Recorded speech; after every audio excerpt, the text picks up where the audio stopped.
Greetings, citizens. Hey you beautiful, creepy human being you, and welcome to today's true crime episode. I am so happy that you are here. I am so happy that somehow in all of this that we're forced to deal with on the day-to-day, today you and I were able to find each other on this crazy little planet that we call home. My name is Brittany or Bratterstein, whichever you prefer, and today we're going to be discussing the incredibly heartbreaking case of the murder of 6-year-old Corey Micciolo at the hands of his own father, in a case that has been coined now as the Treadmill murder. But before we get started, if you have not yet had the pleasure, please make sure to join the Brat Pack by subscribing and ringing that bell. I put out a new video every single week, sometimes 2 a week, and I would love to hang out with you. Yes, you specifically you, but I can only do that if you join the Brat Pack and become one of us. All right, let's go ahead and get into this video. Now, this video is on a case that I have wanted to cover for a while, but it's one that I've put off for quite some time now, just because it's one that I didn't feel like I was in the mental space to even cover. I don't know if you've noticed, but in the last 2 years, I wonder what happened then that would cause this, but I have started taking a step back from covering kids' cases just because I do have an issue with compartmentalizing mentally when it comes to those cases at this point in my life. But with that said, you may also know if you've been here a while that I do tend to try to highlight cases where either people or agencies seriously fail in the position that they're put in when it comes to protecting those that are the most vulnerable. In this case, an actual little baby. And that's exactly what happened here. Serious failures, because though Corey's father, Christopher, is 100% guilty for what he did to his son, that doesn't mean that no one else is also guilty in negligence or just they failed. They failed when they had every single thing they needed to protect this little boy. Namely, over 100 reports of possible child abuse to Corey at the hands of his father, which included in those reports was the video, the now infamous Treadmill video that shocked and outraged people all over the world, from, the US to the UK to France to Switzerland to Jamaica, just to name a few. So today I'm going to tell you the entire story. I read all the things so that you do not have to. And at the end of this video, I'm going to ask you the question of the day. I'm going to give it to you now so you can have it kicking around in your brain as we go through the details. But of course, I want you to answer once you have something to go on. But the question of the day is this. I actually have two. One, do you think DCPP should be held responsible for their lack of action when it came to protecting Corey, when they had, in my opinion, everything they needed to know that that was necessary? And two, do you believe that his father, Christopher, was given enough time considering the crimes he committed? Let me know all your thoughts in the comments below after we go through the details of this case. Now, with all of that said, come gather around and let me tell you the story of the murder of Corey Micciolo. Our story today is going to begin on April 2nd, 2021, and we are at the Southern Ocean Medical Center in New Jersey. It was on this day in this place that at about 4 p.m., a man named Christopher Greger walked into this hospital carrying a 6-year-old boy, and this was Corey. Now, Christopher didn't run in, he didn't yell, he didn't do anything to get the staff of the hospital's attention, nothing that would show that there was a sense of urgency in the situation here. He really didn't do much of anything according to those that were there when he walked in. But luckily, a nurse went over and looked at Corey. And when they did, they realized that this was a far more serious situation than Christopher's body language and demeanor would imply.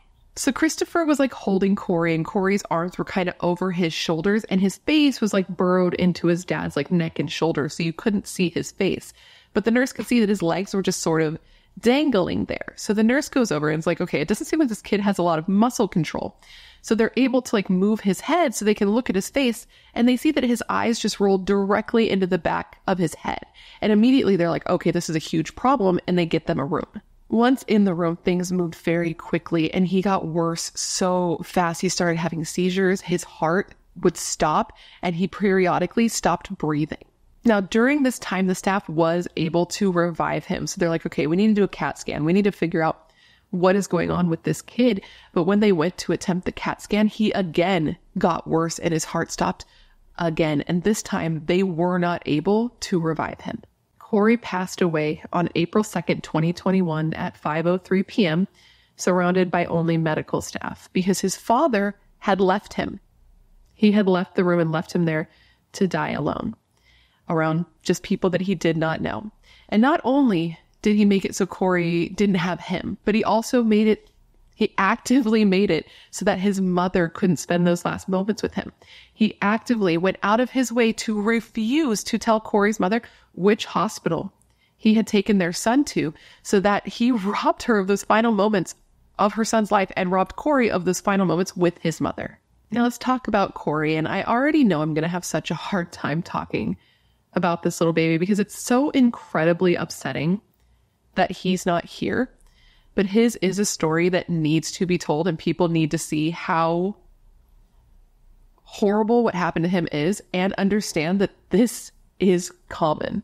This is horrifyingly common. Corey was said to just be a perfectly sweet and wonderful little boy. He was funny and he was loving. He was a gentle little boy who loved reading and drawing and painting and animals and the solar system, like the planets and the stars and the sun. He loved video games, specifically Roblox, and he loved going to like the park, but specifically the trampoline park. And he loved football and was so excited that he had just recently got to do his first like official team practice. Corey was born May 1st, 2014 to his mother. She was a 17-year-old high school junior named Brianna. She was a young mom. She got pregnant at just 16 years old. And though she did know who Corey's father was, a then almost 22-year-old man named Christopher Gregor. Remember, she was 16. She did not tell him about Corey, as far as I know, in the beginning, and instead raised him alone with the help of her family until he was 5 years old. Now, this was a perfectly fine dynamic for the first couple of years of Corey's life, but as he got older and he started, going to school and being around kids who had different families that were different from his own family dynamic that he knew, he started asking questions. He started asking why he didn't have a daddy, why his daddy didn't pick him up from school like his friends' daddies did, etc., etc. So around this time, Rebecca, which was Brianna's mother and, Corey's grandmother, who helped a lot with Brianna when it came to taking care of Corey, sort of brought up the idea to her daughter that maybe it would be a good idea around this time for Corey to have a relationship with his father. Now, initially, Brianna didn't really love the idea of bringing Christopher into the mix. She wasn't crazy about him. There had been something not so tight had gone on between the two of them, and she just wasn't really interested in doing that. But in talking to her mother, she realized that it wouldn't only be good for Corey to have a father figure if Christopher decided he wanted to be engaged in that way, but it would also be helpful for Brianna, who was struggling to get on her own 2 feet, because raising a child by yourself is very difficult. And since she was the primary parent, some child support could be wildly helpful, though how much she would have gotten, who's to say, because child support is kind of a joke in a lot of situations, but they figured that it was worth pursuing. So Christopher ended up being given a paternity test so that they could determine that he was the father of Corey, and it was positive. Is that how you word it? Basically, Christopher Gregor was the father, though he did not immediately upon learning he had a child actively take on that role. Once he learned he had a son, he did immediately start taking care of his child support payments, but he actually waited almost an entire year before meeting his kid, which is insane to me. I mean, obviously I would know if I had a child, but if I learned that there was a child of mine out there, I would immediately want to meet this kid. But that wasn't the situation for Christopher. He waited a year, and they didn't meet and start building their relationship with one another until he was 5 years old. Keep in mind, he died when he was 6. He was almost 7, but they did not have a very long relationship with one another. Now, even though Corey had spent the first few years, his entire life prior to this with his mother and with his mother's family, once Christopher was engaged in his relationship with Corey, he decided that he was going to petition the court to get more visitation and more control over that relationship with Corey. And he was successful because at this time, and for the years prior, Brianna was struggling with substance abuse issues, okay? She had dealt with a lot of trauma, and she was saying that she wanted to sort of dull that pain and just try to be happy. And because of this, she did develop, like we see so many times, an addiction. Now, when it came to custody of Corey, it was a little bit complicated. If you read online, there are a lot of different articles that get very, very confusing. But from what I read and what I learned from trial, it seems that Christopher started having overnight visits in late August of 2019. And from there in early 2020, Christopher ended up going from joint custody to being the one awarded residential custody. Now, what that meant is that in the course of just a year, he went from not knowing his child to being the primary parent. Now, I did read that he had lost that privilege at one point because he had been driving and he was pulled over and they found that he had weed on him, but he did end up getting that privilege back and he was the residential parent at the time that Corey was killed. So once Corey was living with his father, Christopher, he and his dad moved into, I don't even want to say dad. I have a very strong negative reaction to this man, but they moved in with Christopher's parents and they all lived together, which gave him the opportunity to have a relationship with his paternal grandparents. And they seemed to love him. I know there's bad blood between the family, but from what I read, it did seem like he was loved by these grandparents, from what I can tell. They were really excited to have him there. He enrolled in school and he was going to the same school that Christopher and his siblings had gone to when they were young. And his grandpa was said to take like an active role in helping him with school. He would always check his homework and pulled out a bunch of old sporting equipment so that the two could bond. So with all of that, you would think that this was a good situation and a good position for Corey to be in. But because we are here talking about it today, we know that that's not the case. And I just feel so bad. I think about Rebecca, poor everybody involved in this case, truly. But I'm mentioning Rebecca specifically because she has said that she so regrets pushing her daughter to try to bring Christopher into Corey's life because of what happened here. But she truly thought at that time that it was the right thing to do. It's just so sad. But moving back to Corey and Christopher, they had lived with, Corey's grandparents for a time, but in late August 2020, they moved to the Atlantic Heights apartment complex in Barnegat, I think is how you say it. And this was near Christopher's uncle. And they moved there because he said that he believed it had a good school system and it would be like a nice place to raise a child. It's also worth noting that this wasn't like super close either. It wasn't super far. I think it was about an hour away, but that was definitely difficult on Brianna. And because of this, and also because of the fact that Brianna just hated living without her son. Like, I cannot imagine having your baby. I could cry. I could truly cry. Having your baby with you for 5 years, because, it took a little bit of time for him to actually become involved in Corey's life. And then to just lose custody and have to give him over to this man who you don't particularly care for. And you'll see that almost immediately Corey started coming home with injuries. I cannot imagine being in that position. So she decided she was going to take all the steps needed to get her son back. She got herself clean. She completed a drug program and she petitioned the court to get custody again. And she was successful in getting joint custody. I mean, Christopher was still the primary, but she was able to see her child again and have him one-on-one just with her. But that was in October of 2020. And just months later, her only son would be dead. And it's so upsetting because she tried so hard to get him help. So it's March 28th, 2021, and Brianna goes into the Barnegat. It's B-E-R-N-A-G-E-T, I think. B-A-R-N-E-G-A-T. Police department. And she requests a welfare check. She tells them that she's worried about her son, that she had been seeing him come home with bruises, and this had been going on for quite some time, which, don't worry, we are going to get into all the reports that she tried to put in. But at this point, she's like, I need something done. I need police to go. I need them to look at him. I need them to talk to him and make sure he is okay. Now remember, this is March 28th.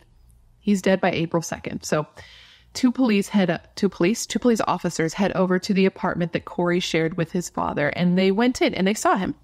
And they saw that he did have bruises on his body, but they didn't think that anything was seriously wrong. They said that there was no tension. Everything seemed fine between him and his father. So that was it. And they just kind of left. Now, Brianna learns this and she is not finding this to be an acceptable answer. So on the 31st, she goes into the court and she files an emergency order for custody of her child. But the very next day, she learned that her application had been denied. But the court had requested or the court said, hey, you need to get a child abuse evaluation done within the next 7 days. Not evaluation, examination. A child abuse examination done in the next week. Unfortunately, though, Corey didn't have a week. So it's April 1st. And on this day, it was one of her days to have visitation with Corey. So she took it upon herself to take Corey to the doctor this day. She took him into the emergency room to see if anything was wrong with him. And of course, this takes forever. This whole thing was just hours upon hours upon hours of going from doctor's office to doctor's office. So she goes to the emergency room. They refer her to another hospital, but the one that they referred her to was kind of far away.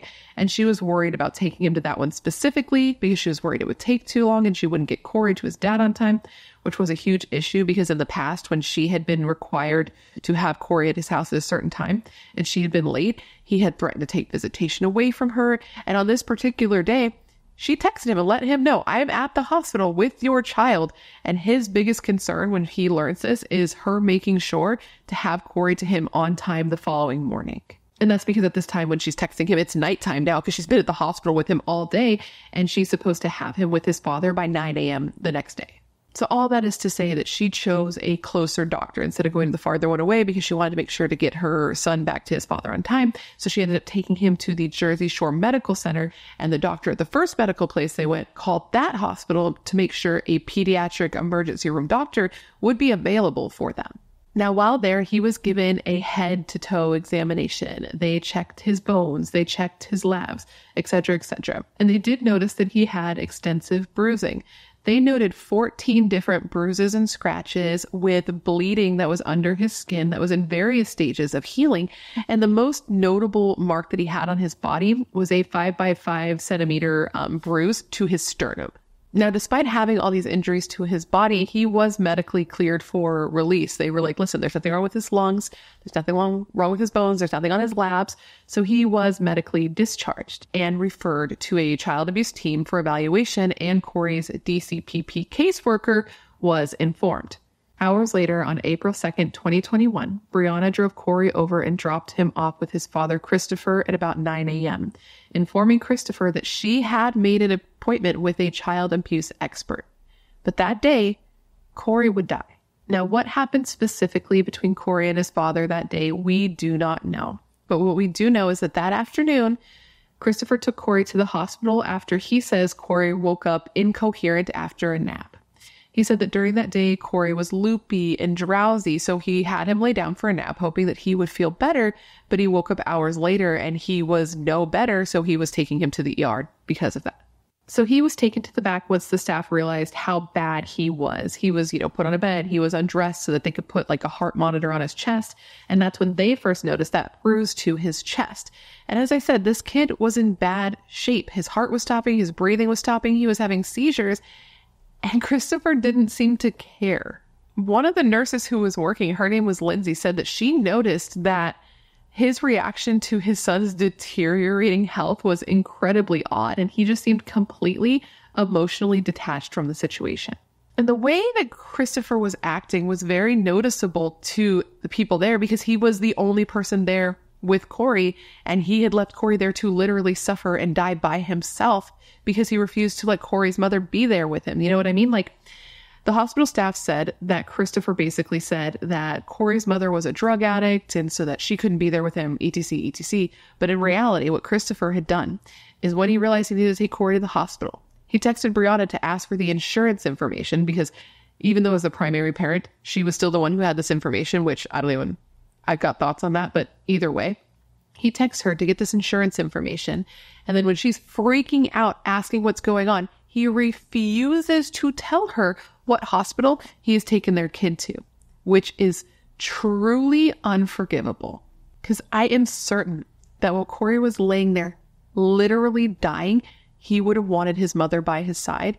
And I know she needed to be with him.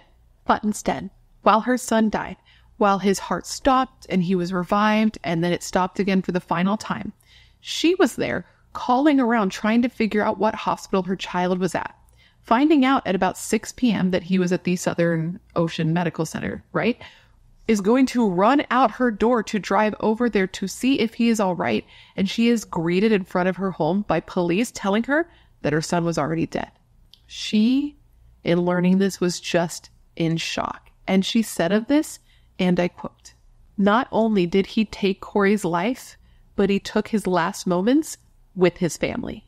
Even his parents tried to come and see Corey, but by the time they got to the hospital, Corey was dead and Christopher was gone. It's just maddening because Christopher refused to let Brianna be there with him. And even though he was the one who was physically there with Corey, he wasn't there for him, right? Like when Corey was taken to get that CAT scan, Christopher left him. When they started performing the second set of life-saving measures, Christopher left him. And then after he died, like right after he left, dude, he went outside, he got on the phone, and he drove away. Literally, dude, within 15 minutes of his son's death, which he wasn't even by his side for and prevented his mother from being by his side for, he just left the hospital. He just dipped.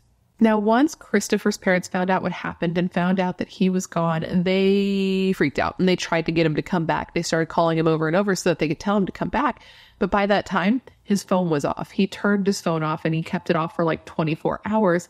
And it's believed during this time that he tried to run because even though his phone was off, they were able to tell he drove from New Jersey to Pennsylvania and then went southwest until he was 45 minutes away from Texas. And what is after Texas? Texas, Mexico. Now, it was here near Texas that it is believed that Christopher spoke to his father, who was able to convince him to come back, basically, because he's going. Then all of a sudden there's a sharp U-turn and he heads towards Tennessee. And it's in Tennessee where he actually gets pulled over. But at this time, there were no charges against him, so they didn't like arrest him or anything. He was just pulled over for speeding.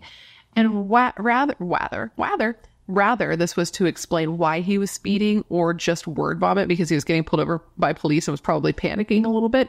He starts talking, and this is all caught on body cam footage. And he starts blaming Brianna for Corey's death. He tells these police that his son's dead and that it's Brianna's fault. He was caught in this footage saying specifically, quote, "If he didn't have a drug addict mother, he'd still be alive. That's been going through my head this whole drive. She's a special kind of dirtbag." I can't, dude. Anyway, so he ends up getting his car impounded and his parents end up getting him a rental car and they convince him to come back. And reportedly he came back around Easter Sunday, though the date's a little bit fuzzy, but he came back around that time. But again, he was not arrested for this. He wouldn't actually end up being arrested until months later in July. And how this ended up happening is an investigation began, and really it was statements that Corey made himself that led towards him being arrested. So basically what happened here is when Brianna had taken Corey to the hospital after finding those bruises on his body, and one of the instances she took him to the hospital, he speaks to the doctor because the doctor is seeing all these bruises and is like, okay, how did this happen to you? And initially he said these bruises, which there were several, they were to his chest, his arm, his forehead. He tells the doctor that these came from football. But his mom knew that this wasn't the case because she had seen him at this football practice. Remember I mentioned that he was really excited because he finally got to do like a team practice. She had seen him there and he already had these bruises. So when the doctor pressed him further on how he got these bruises, he told the doctor he got them because he fell off a treadmill. He specifically told the doctor that his father made him run on a treadmill super fast because, quote, he was too fat. Which a 6-year-old was too fat, which introduces the world to this treadmill video. And in my opinion, this is the thing that brought this case out of New Jersey and amplified it all over the world, because I feel like everyone has seen this video. Even people who are not interested in true crime have seen and were outraged by this treadmill video. Basically, on March 20th, Corey had been with his mother and she had taken him to a family party in Pennsylvania. They had a really good day together and she was driving to get him back to his father, but she was late and he was pissed, even saying like, whatever, however late you are now, that's how late you're going to be picking him up for your next visit. Like, you're not cutting into my time, just being a dick. So he tells her like, listen, you've already messed up my day. So when you come to drop him off, just bring him over to the gym and drop him off and leave him there with me. So the treadmill video that I'm talking about was taken that day. Brianna drops him off at the gym, and in the gym there is a surveillance camera that catches this video. You see Corey go in and you see him get on the treadmill by himself and start running for a couple of minutes while his father goes to the other side of the gym, starts working out, talks on the phone, etc., before finally coming over to the treadmill where Corey is running and turning it up and pushing Corey to run faster and faster. But Corey couldn't keep up. He was a 6-year-old first grader. Okay, so he's running, but it is too fast. So he falls off and he falls over and over And over at least 6 times, this child falls on this treadmill. And each time, Christopher picks him up and angrily puts him back on. At one point, getting so frustrated that he picks him up and bites him on his head. So this video footage, people see it was enough to outrage his mother and, the fucking world at large. And it was particularly horrifying to his mother because she's seeing this, knowing very well that this is not the first time something like this has happened to her kid. After a visit with his father around Halloween of 2019, Corey had come home with what looked like rug burn, starting in his face and going all the way down his arms and his legs. And in addition to that, he also had what looked like a slap mark across his face. Naturally, upon seeing this, Brianna asked him, what happened to you?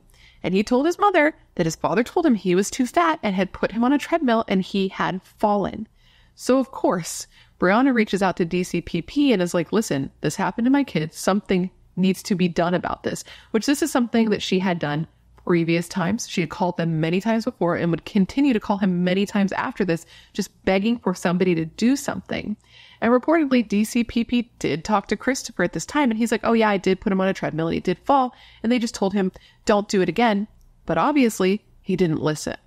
And it's so frustrating because this isn't the first time he was injured when spending time with his father. Prior to his death, Brianna had started documenting all of the injuries she was seeing on her child. She was taking photos. She was showing these photos to people and asking, are these the normal types of injuries a 6-year-old would get?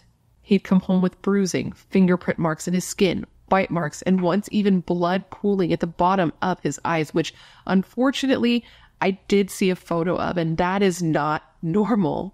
Each time, according to Brianna and Rebecca, his mother and grandmother, Corey would say that these injuries were coming from his father, that his father would hit him, and that he was scared and did not want to go with his dad. Brianna would continuously report this to DCPP. She'd report the injuries. She'd tell them that Corey did not want to go, that he was crying and kicking and hitting and hiding in closets and saying he didn't want to go see his dad. But they were like, you know what? Sucks to suck. He has to. And she said specifically of this, and I quote, "The first time he visited his father, he came home with a busted lip. I went to the police station and they called DCPP. Chris said he accidentally kicked him in the face when he was going to kick a soccer ball. They closed the case." So much happened here in such a short amount of time, from him meeting Corey to him getting custody to the abuse to him dying. It was literally all less than 2 years. Brianna was at a loss. She did not know what to do. She knew her child was being hurt and she couldn't get anyone who was in a position to help her and to help him to do anything about it. So she was like, I have to do whatever I can to protect my kid and take this into my own hands. So she ended up trying to have a civil relationship with Christopher, even though she knew that he was a bad person. And she even was able to convince him to let her start doing overnights because, as I said, it wasn't super close for her to have or see her son from where they moved. And he was like, yeah, you can do this. But in exchange, she had to sleep with him. Now, she did this for a time, but it got to the point that it was unsustainable for her. So she had to stop doing it and instead went back to begging DCPP to help her and help her child. Reportedly, from September of 2019 to April of 2021, Brianna reported instances of potential abuse to DCPP. And in that time, she made over 100 reports, but no helpful action was taken. There was no removal of Corey, no home visits, nothing, due to, quote, high casework turnover being listed as a potential reason for the case reports falling through the cracks. So now Corey was gone, and his father, who was believed by most people who knew them as being responsible, was free. But that was just until July 9th, because on July 9th, 2021, on the advice of his attorney, he turned himself into police after they had issued a warrant for his arrest on endangering the welfare of a child. That was the charge. So he was arrested and, at least for a time, was held without bail. But that didn't last, because even though he was arrested and held without bail, he ended up being released. He ended up being released to live at home and be comfortable until his hearing in September of that year. Now, during this hearing where it was announced that he was going to be released, Brianna was there along with a bunch of people who wanted justice for Corey. And these people were part of a large group of people who had come to find out about Corey's case from the Justice for Corey Facebook page that was created by his mother. This was a Facebook page that Christopher did not like and even threatened legal action to Brianna over what she was saying about him in this group. But she was not easily shaken, let's just say that. And she didn't take the page down. Instead, she just started referring to him by his initials and proceeded to show photos and text messages and post about case updates and recruited people to join in the fight in getting Corey justice. And you know what? She was successful, though, because it was due to her endless fight for justice that her son's case did end up receiving so much attention and got so much traction. And eventually when it went to trial, it was even aired on court TV, which, is where I learned a bunch of information on this case, obviously. So anyway, it was that group of people who went and stood outside the courthouse on the day that Christopher was going to be released with signs protesting this release. But his attorney, whose last name was Galushi, I believe is how you pronounce it, he was there fighting for Christopher, saying that Christopher's father was a highly decorated state trooper and that Christopher should be released into the custody of his parents because, his parents are good people and his dad, was a state trooper, and just have Christopher wear like an ankle monitor and everything will be peachy keen. Peachy fucking keen. Now, this judge did not seem to care for Christopher and even referred to this treadmill video during this hearing, referring to it as despicable and injurious, but ultimately said he was bound by the law to release Christopher. Now, the Justice for Corey group of people that was outside heard about this, heard he was being released, and chose to stand out there even longer so that maybe when he was released, he would have to see them when he left. Now, I didn't see if he did have to see them, but I hope that he did. I do hope that he did. Now, Brianna was, of course, devastated that he was being released. She was like, this is such bullshit. He did this to my kid. How could you let him go? And she was also scared for herself because she was so vocal about him. She was worried he would hurt or kill her. And she even said, like, well, look at what he did to Corey. Or is it that crazy to think he could hurt me too? Fortunately, he did not come for Brianna when he was out of jail, which is good, especially considering while he was out, waiting for his trial, the Justice for Corey Facebook page grew. And with that, tensions grew, particularly between the two families. And, they were never especially close. I'd say it's really hard for like a strong bond to be forged when a relationship starts with statutory rape and ends in a legal battle for custody, right? Well, it actually ends in a murder, but you know what I mean? It's a tough sell. And, sometimes when there's trauma, it can cause a bond, but that was really not the case with these two particular families. I mean, they even had separate memorial services for Corey after he was gone. They just seemed to see each other as the enemy and as threats, with Christopher's father even calling the police and trying to file charges against Brianna, saying that she was part of a group that came to his house and threw eggs and fish at his house, which I didn't see if anything came of this, but I know that that it was brought up. They also believed that the Justice for Corey group of people, and Brianna specifically, had come to their house near their area and had put up signs accusing Christopher of being a murderer, and that the harassment got so bad that they had to move out of their home.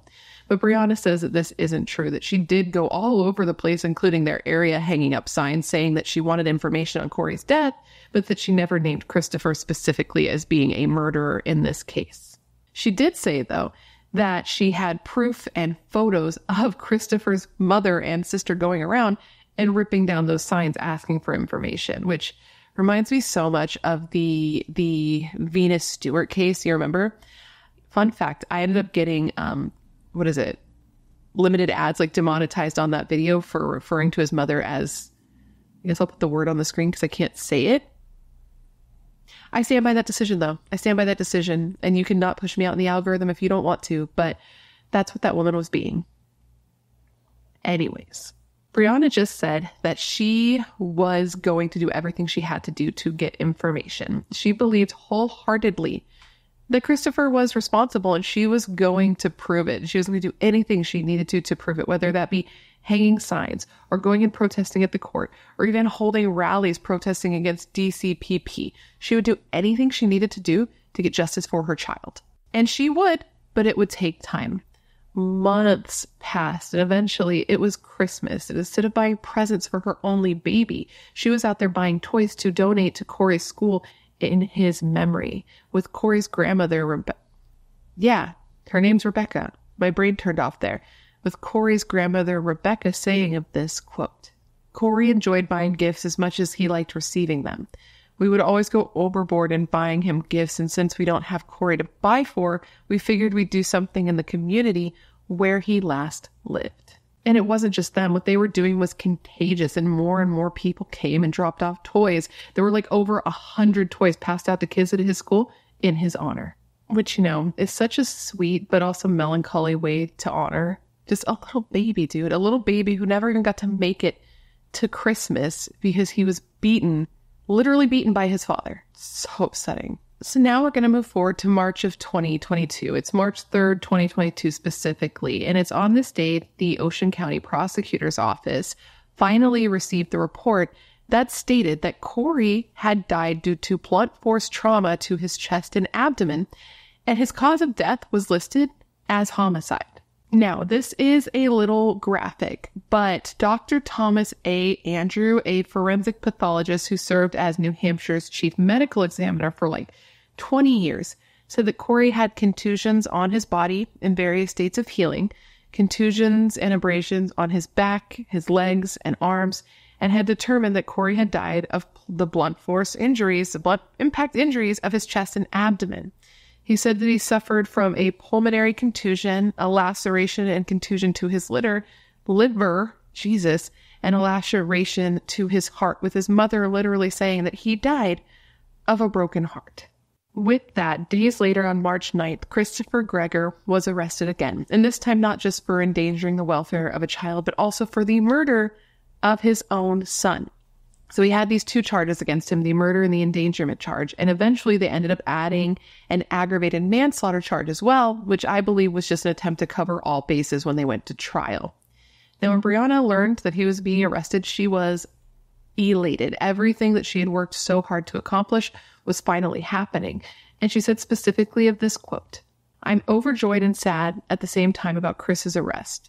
After a year of waiting and fighting for justice, we're finally starting to get it. I really never thought this day would come." Now, this is wild, but once Christopher was in jail, he was actually offered a plea deal. He was offered a deal of 30 years if he was to plead guilty, but he didn't. He pled not guilty to both charges, the endangerment charge and the murder charge. He was like, "Nope, I didn't do it. Not guilty. I'm not taking your deal." In learning this, Brianna was actually shocked. She's like, "I cannot believe this fool wants to go to trial with everything we have, all the evidence and the treadmill video." And she was like, "You know what? That's fine. I can't wait for the jury to hear everything they have against him." Now, in the early days of the proceedings, when it came to this case, there were still COVID restrictions. So Christopher actually didn't appear in person. He appeared by video chat or by video.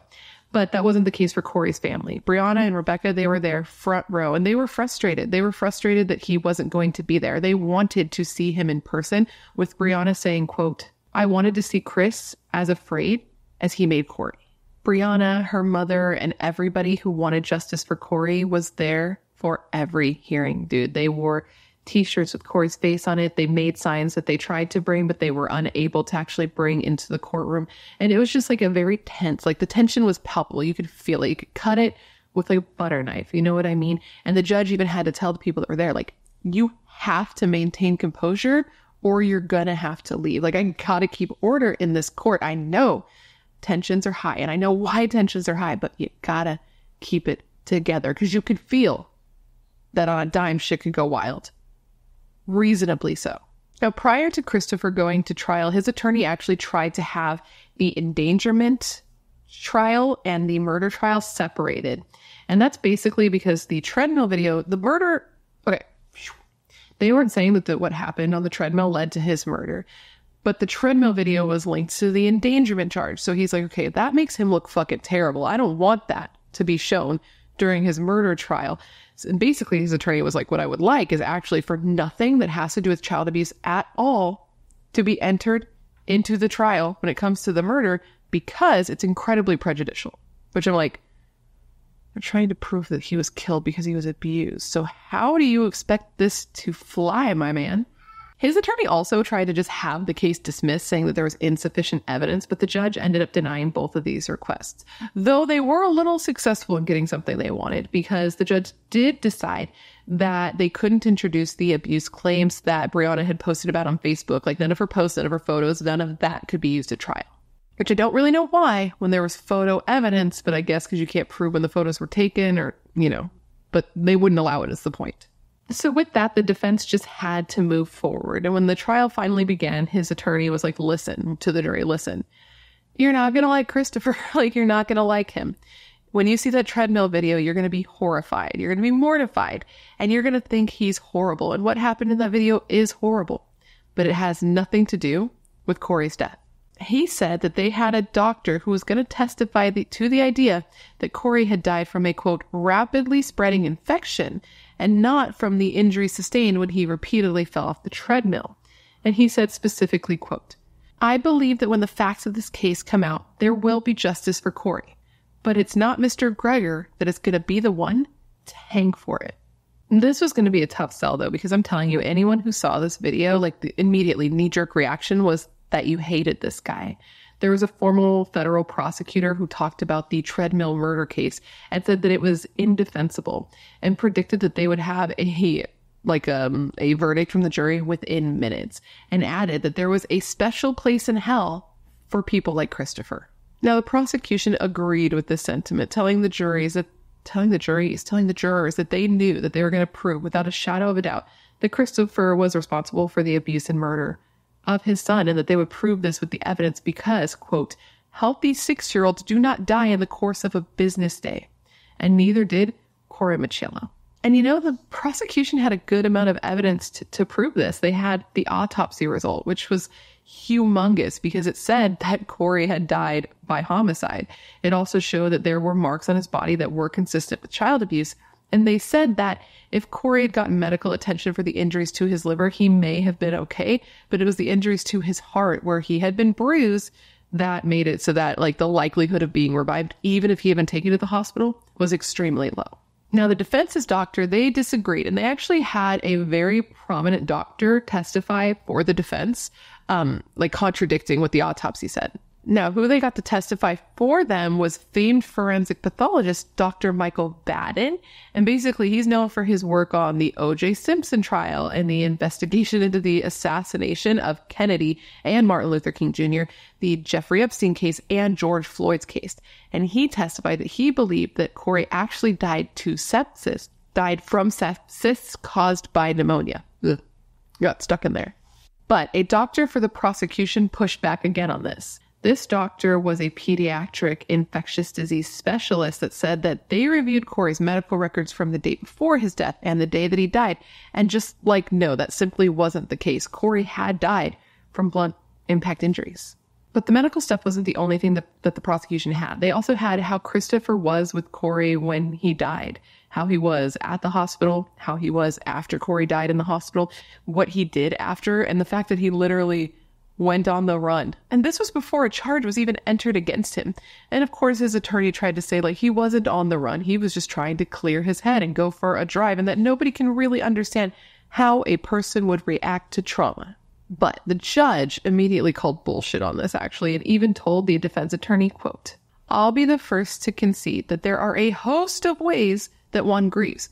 One might cry. One may go to the mother of the child, even though they had a contentious relationship. One might go to one's family. One might start drinking. One might contact all sorts of family members to seek solace in their arms. What they don't do is say, hey, I'm going to go to Little Rock. Now, if him running isn't enough to kind of convince you of his guilt, and if it wasn't enough for the jury to convince them of his guilt, they had more. They had his internet searches, both when he was on the run and before his son died. He was looking up things that could seem appropriate given the circumstances, like looking up things related to Corey's injuries, right? Like blood sugar, white blood cells, and internal bleeding. And before Corey was taken to the hospital, he was looking up things like loss of consciousness, sleepiness, and nausea. So all of that could seem normal, but he was also looking up things that could be seen as suspicious or suspicious, as some may say. Like, for example, after his son died, he Googled how long after an autopsy was performed would someone perhaps be arrested. Okay, that's bad. And then less than an hour after he left his son dead at the hospital, he searched whether or not his phone could be tracked while in airplane mode. And then he searched if they could track his car. But he wasn't on the run. He wasn't on the run. He was grieving. And speaking of his phone, since we're talking about his searches, it seems like he may have been trying to hide things too. So they had taken info off of Christopher's phone, which is normal in a situation like this. And they had also taken information from Brianna's phone. And they found that there were a ton of text messages back and forth between the two of them in Brianna's phone. There were like 3,000 messages, but in his, there were none. And they had determined that that's because he had deleted them, because they had checked and seen, and there wasn't like any blockage going between the two phones, which is something that they had done in the past and they'd had to get the court involved in. They hadn't blocked each other. So the messages had gone through. He'd been responding to them, but he just deleted everything from his phone. And I think he was just hoping that like he was hiding things and covering his trail, right? This is just my speculation, but it seems like that's the case. But the stuff that he couldn't get rid of, the digital stuff, is the stuff that was weird. Like, okay, for example, Corey had been in school prior to when he was killed. And on March 23rd, I believe it is, his teacher, who had been out of class, like I think she was gone for a period of time. Might have been a day, might have been a week. Really not sure when it comes to her. But she comes back. She sees Corey and she sees that he has a bruise on his forehead. And she noticed that he's acting different. He's like quieter and more subdued than usual. And she finds this to be odd. So she reaches out to DCPP about this. The next day, Christopher pulls Corey out of school and Googles, how long does it take for red marks to turn into bruises? So see, it's little things like this, right? It is a circumstantial case, but when you take all these little pieces and you put them together, it paints a picture. Okay, but the defense is over here trying to paint a totally different picture. The defense had to say that even though the prosecution was calling Christopher an abuser, that didn't mean he had killed his kid. His attorney was like, listen, the prosecution is doing their best, but they are failing, and they have not proven that Christopher did anything to murder his son. They haven't even proven that Corey died in the way that they're saying that he died. The defense had his parents testify, or rather not his parents testify, just the father testify, like grandpa testify to Corey having like a good life with them and a good life with his father. They were going to have both parents testify, but the prosecution was able to get, like, was it a phone call or was it an in-person? Basically, there was a conversation between Christopher and his mom where he was coaching her on exactly what to say at trial. And that's a big no-no, so she wasn't even able to testify. The defense also put Brianna on the stand where they really like attacked her character. They made her talk about her addiction, and they made her talk about the fact that though she was clean at this time and she was even willing to take a drug test at this time, she had had relapses before. And even on the day that Corey died, because she was going through all of this stress dealing with the fact that she knew that her kid was being abused, and she went to the court and tried to get emergency custody and they turned her down, and that she took him to the hospital and like had to do this child abuse evaluation. She was struggling. So she reached out to a friend on Facebook asking for a bump. But she said she never actually went through with it, but they still put her on the stand and made her say all of this, which didn't make her look good. And her mother later said of this, quote, "I feel like the defendant's attorney put me and my whole family on trial. We were the victims, and he tried to make us out to be criminals." When it came to the end of their arguments, both sides referenced the Treadmill video, though the defense stumbled a bit in their presentation, I would say. His attorney basically said that yes, the Treadmill video was bad. He knew that. But it wasn't as bad as everybody was making it out to be, because though it looked like Christopher bit his son's head, that never happened and there was never any evidence of that. He added that Corey was fine after the Treadmill incident and made sure that the court knew that 2 days after this, he was happy and he was in a good mood and he was out with his father and grandparents looking at new houses. And even though he had bruises on his body and had fallen off this treadmill several times, we all know this, he was still in good spirits and was happy to be moving in with his father and maybe getting a dog. He said yes, that Corey did have bruises, that he had bruises from the Treadmill incident and also from football, but that boys will be boys, and that's not what took his life. Christopher did not take his life. The prosecution showed the video to the jury in sections, making sure to point out parts that they found to be important. One of these parts that they found to be important was when Christopher holds up 2 fingers to his son. And the way that they interpreted this is that these 2 fingers were representing the 2 hours late that Brianna dropped Corey off that day. Because remember, she was late because she was getting back from that trip to Pennsylvania, and she was 2 hours late dropping him off. And they believe that this whole Treadmill incident was Christopher's way of punishing Corey for his mother being late. And they believe that Corey was often punished with abuse when his mother or he did things that Christopher did not like. And that's important because there is something that happened the day that Corey died that would have been something that could have made Christopher mad and could have made him feel Like Corey needed to be punished. And this was that his mother was finally taking him to be evaluated for child abuse. She had told Christopher this. He knew that now she had finally gotten through to somebody, that somebody had listened. And Christopher knew that his time was running out. And the day that she dropped Corey off at Christopher's house, the day that he died, she had accidentally taken a video of him. I wonder if this was like a live photo, just based on the way it was described, but that is just me guessing. But basically in this video, you can hear Corey's it's very quiet and it's very soft. In this video, Brianna hands Corey a piece of paper to give to his dad. And he questions her a little bit. And she tells him, like, listen, you need to give this to your dad because he is your other parent and he deserves to know if you go to the doctor. And I just wonder, somebody with Christopher's demeanor, his reactions to things, if this could be the type of thing that would really piss him off and cause him to punish his son. For going to the doctor, for reporting the abuse, could something like the Treadmill incident have happened again here? The prosecution asked the jury, what type of father would do this? And then showed them the video clips from the Treadmill video of Corey falling over and over and over, laying on his face on the treadmill, and his father doing nothing to help him, instead just raising the speed. And the prosecution said specifically of this, and I quote, everything that you need and want to know is captured on that video. And that, was pretty much it. Well, that wasn't it. I mean, trials are very long, but that is the gist of what happened before the jury was sent to deliberate, because Christopher did not choose to testify at trial. I believe he was going to, but in the end, he decided not to. And when this was announced, there was an audible gasp from the spectators in the courtroom. They could not believe this man was not going to speak for himself. With that, the jury was sent to deliberate, and within no time, they had come back with their verdict. Now, I saw on Court TV the video of this verdict being read, right? And I can only imagine what was going through Brianna's head, because he was charged with 3 counts, right? He had 3 counts, and they were read back to back. So first there was 1, the endangerment of a child charge, and he was found guilty. But then they move on to charge 2, which is the murder charge, and he was found not guilty, which had to have just been such a punch in the gut. And then they move on to the 3rd charge, the aggravated manslaughter charge.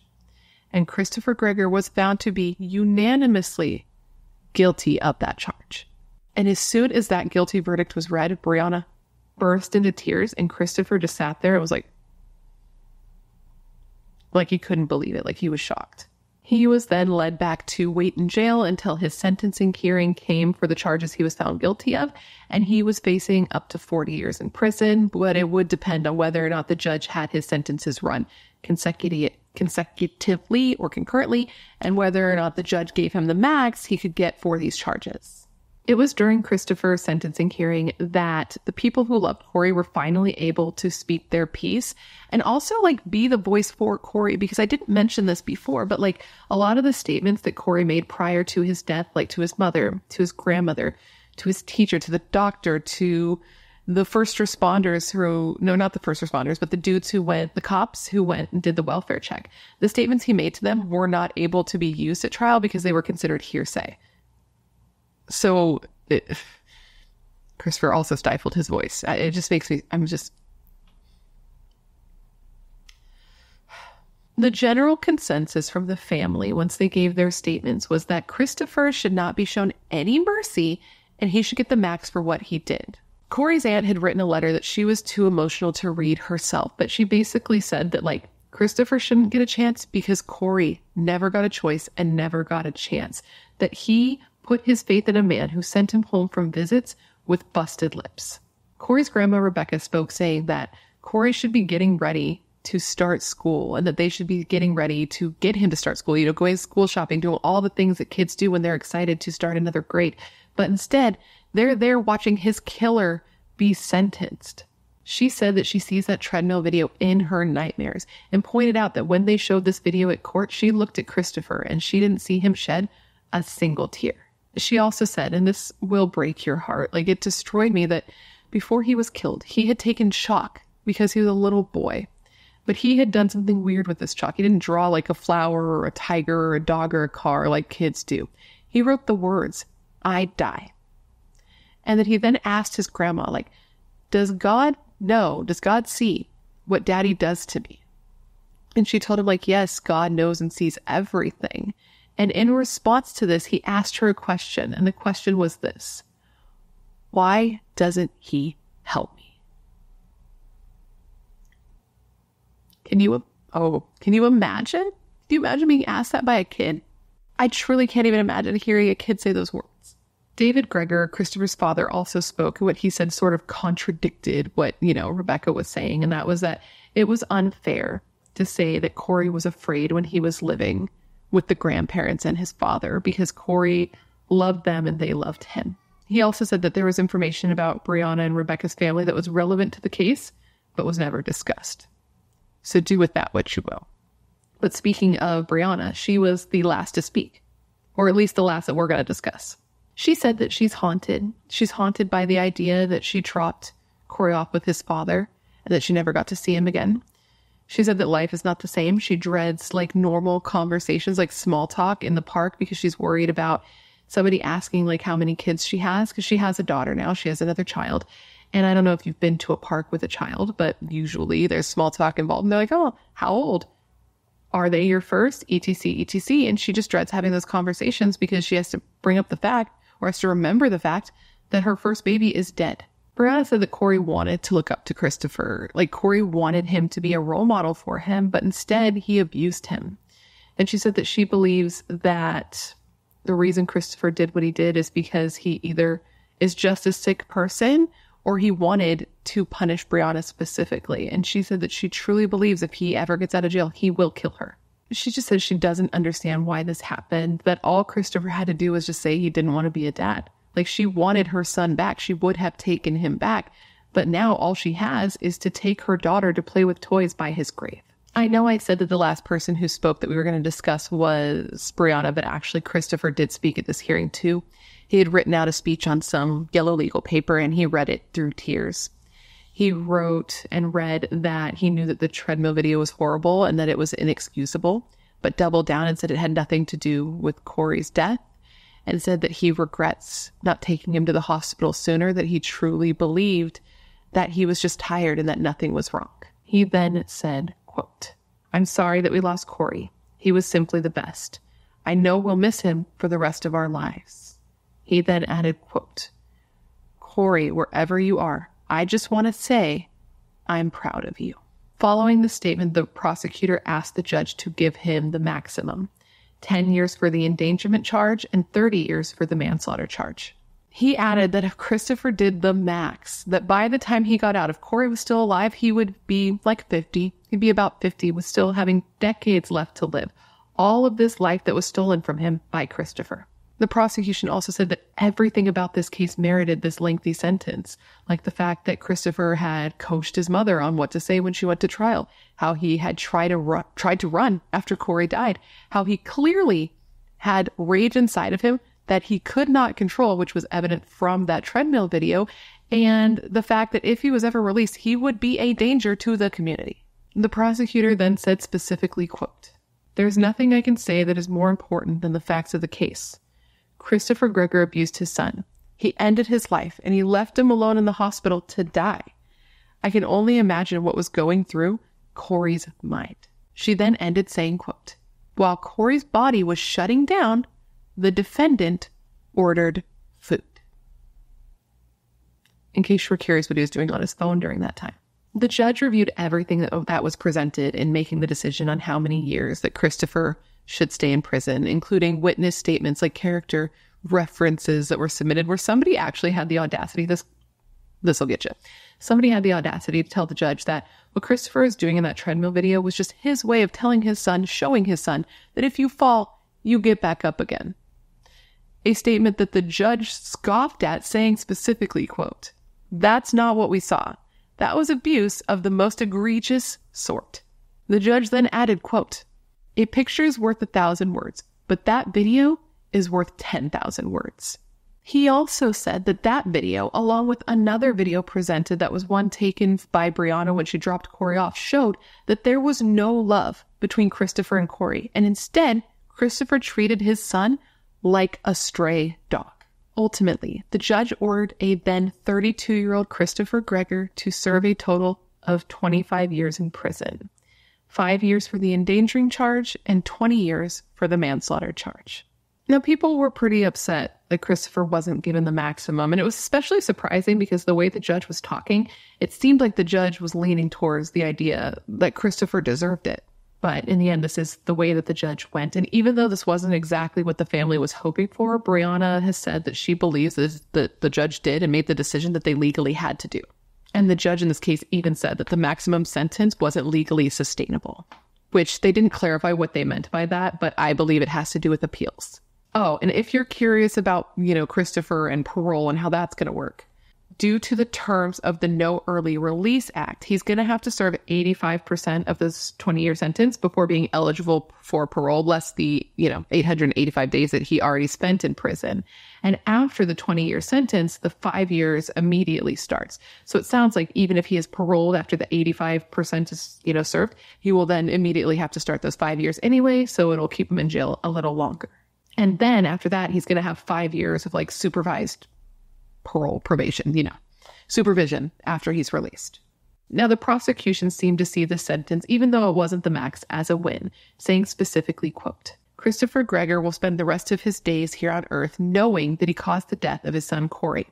While nothing can bring this precious child back to his family, I hope that today's sentence brings some sense of closure for those who knew and loved Corey. At long last, justice for Corey has been accomplished. When Christopher heard his sentence, he started to cry, and Brianna has said, and I agree, that these tears were not for Corey, they were for himself. And she said that though this isn't, as much time as they hoped he would get, she is happy knowing that once he gets out of jail, he is not going to have an opportunity to really restart his life. And based on the things that she has said, it does seem that she doesn't believe he's going to get out anytime soon. She even said that she knew that throughout the trial, the judge was incredibly careful and was meticulous in making sure that there would be little chance of an appeal. But that does not stop one from trying, does it? No, it does not, because Christopher said that though he was not surprised by the verdict, because he kind of knew that that's the way it was going to go, that he knew that this was just one step in the long uphill battle it was going to be of getting released from jail, basically. Or he didn't say this, though. His attorney said all of this for him. So he 100% plans to appeal. His attorney said specifically that they plan to appeal on a few issues that were raised before and during trial. Specifically, one of these issues is the fact that the judge refused to sever the cases. Because if you remember, I said in the beginning that his attorney wanted the endangerment charge and the murder charge to be tried separately, so that the Treadmill video might not be admitted into both. And basically said that if the judge had allowed this to happen, he thinks that Christopher would have had a better outcome. But, this case is still so new. This appeal hasn't happened. So we're going to have to see how all of that plays out. Another thing we're going to have to wait to see how it plays out is the lawsuit that Brianna has filed against DCPP, which I say snaps, though I can't really snap. Her attorney in this lawsuit has basically said that the system that is in place as the last line of defense for children against abuse and harm failed miserably at their task, letting down both Brianna and Corey due to their mishandling and their lack of handling of the family's case. And because of this, because of their failures, Corey paid the ultimate price. The case names not just DCPP as an entity, but also names some individuals who are believed to be DCPP employees. And it basically alleges that these people and this entity failed to protect Corey, even after there were numerous reports of abuse filed over years, dude. They had so many reports of potential abuse and neglect, and they did not help this kid. And they want to get justice for Corey. And they said that in getting justice for Corey, it's not just getting Christopher behind bars and that's it. It's also making sure this doesn't happen to another kid. They said that they have no doubt that they will be able to prove that DCPP provided inaction or half actions in their failure to respond promptly to repeated complaints. And her attorney said specifically of this quote, Corey sustained continued verbal, emotional, and physical abuse before he passed. That's not to be forgotten.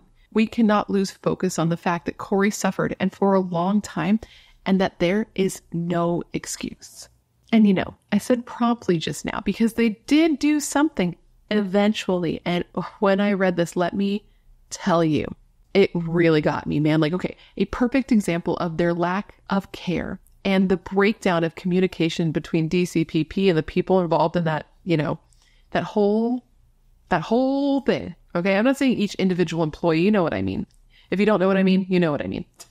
I hope that makes sense. Basically what happened here is 20 months after Corey was killed, his mother received a phone call from DCPP with somebody saying, hey, we just wanted to let you know we've reviewed that case and we have determined that yes, Corey was experiencing abuse at the hands of Christopher. Now, at first she thought this was a prank call, like it was a cruel joke. But then days later, she received an official letter from DCPP saying that the child abuse claims were sustained. Both the claims from March of 2021 and from April 2nd. Yeah, April 2nd of 2021, the day Corey was killed. So it took them so long to respond to her claims of child abuse that they hadn't put together that he had been abused till 2 years, almost 2 years, after he was gone. And then whatever's going on in their system is so bad that they didn't even realize. They send out a letter and make a phone call without even realizing that he is already gone. It's insane. So I can definitely see where this lawsuit is merited. Basically, they are asking the defendants in this case to cover damages for losses suffered by Corey's estate and the people left behind like Brianna and Rebecca, who have suffered tremendously at the fact that Corey was killed. And you know what's wild here? Another wild thing. David, Christopher's father, found out about this lawsuit, right? Because basically when the lawsuit was filed, Brianna had to notify Christopher in jail, give him notice of the fact that she was going to be named as, that she was trying to be named as the executor of Corey's estate, which would mean that if they got money from this lawsuit, it would go to her specifically. Well, David finds out about this, probably from Christopher, and petitions the court to be named executor instead so that he would be the one that got that money instead of Corey's mother. But the court did rule against this, saying that it was a clear conflict of interest, to which I say, bye-bye, nice try. It just seems like such a bold move, and I just wonder what goes through his head when he's making this decision, and I feel like it has to be that he was hoping that the court would see Brianna as untrustworthy and ignore her, which is exactly what DCPP did to her, which is a big part of this case. One of the reasons that experts think that DCPP did not take the reports of abuse from Brianna seriously is implicit bias. Simple as that. That the people at DCPP had a bias against Brianna due to her past. They didn't see her as being credible because she was an addict, and they saw that Christopher was credible, so they didn't take her seriously, even though the evidence was right in their face. Though they won't admit this now. They have denied any, requests to be interviewed, of course, which there's no surprise there. That's always how it goes. But I don't know, man. This doesn't seem like a case that's going to go away. His story drew national attention, and Corey and his story have, quote, raised and renewed to a worldwide level the following two important issues: our awareness of existence of imminent danger in child abuse and the discrimination towards marginal parents in our present society. And that was a quote from somebody in Canada who heard about the case and wrote in about it. So talking about him, telling his story, making sure that people know that this is happening is a step towards accountability. And it's a big part of why, even though it's incredibly difficult, I decided to cover this case because I wanted to make sure to continue the conversation about a boy who did not deserve to die. His family, and specifically his mother, have said they don't think that they're ever going to get closure when it comes to Corey being murdered, but they are trying to take steps in the right direction by turning something so negative into something positive. She has been speaking to lawmakers about something called Corey's Law, which basically what would happen here is if there are allegations of abuse, the child will be taken out of that situation and be put in like a neutral, safe space while these abuse claims are looked into. And she says that DCPP just needs a total overhaul. So for now, Brianna works and she waits and she visits her son's grave. He's buried next to his great-grandmother. And one day she hopes to be buried next to him as well. I believe she was able to, instead of buying a house for herself, she bought a plot next to her son so that they could be buried together. And she just waits for visits from monarch butterflies. Butterflies are a symbol of Corey to his family. I guess his mother sees butterflies all the time. She sees monarch butterflies specifically and believes that's Corey visiting her. She also got a monarch butterfly tattoo, and they did a butterfly release in his honor, which I think is just truly beautiful. A butterfly release for a forever 6-year-old boy who visits his mother in butterflies. And with that, my friends, is the story of the horrible murder of 6-year-old Corey Micciolo. I hope you found my telling to be informative. I hope I gave you all the information you would want when looking into this case. And of course, I just want to thank you for hanging out and remembering Corey with me today. Now, considering everything I told you throughout this video, I want to revisit the questions of the day, and these were them. Do you think DCPP should have been held or should be held responsible for what happened to Corey? And do you think his father, Christopher, was given enough time for what he did to his son? Let me know all your thoughts in the comments below because I'm curious to hear what you think. Yes, you, specifically you. Anyways, guys, before you leave, please don't forget to leave me a comment down below with whatever case you'd like to see me cover in the future. As you know, I have a long list of cases, and whenever you leave me a suggestion, I put it on my list with your name next to it so I can give you a shout out. I love looking into the cases you guys suggest because they're often cases I haven't heard of or cases that need more coverage, and I know you're filled with great ideas and great taste, otherwise you would not be here. If you haven't already, please don't forget to join the Brat Pack by subscribing and ringing the bell. I put out a new video every single week, sometimes 2 weeks, and I would love to hang out with you. Yes, you specifically you, but I can only do that if you join the Brat Pack and become one of us. One of us. And if you want to hang out more consistently, all my social media is listed down below, along with a link to my membership and a link to my merch store. And now with all of that said, I just want to thank you for being here when you could literally be anywhere else in the world. That is tight. You are tight. Please stay safe and be a better person than you were yesterday, and I hope to see you in my next video. Bye.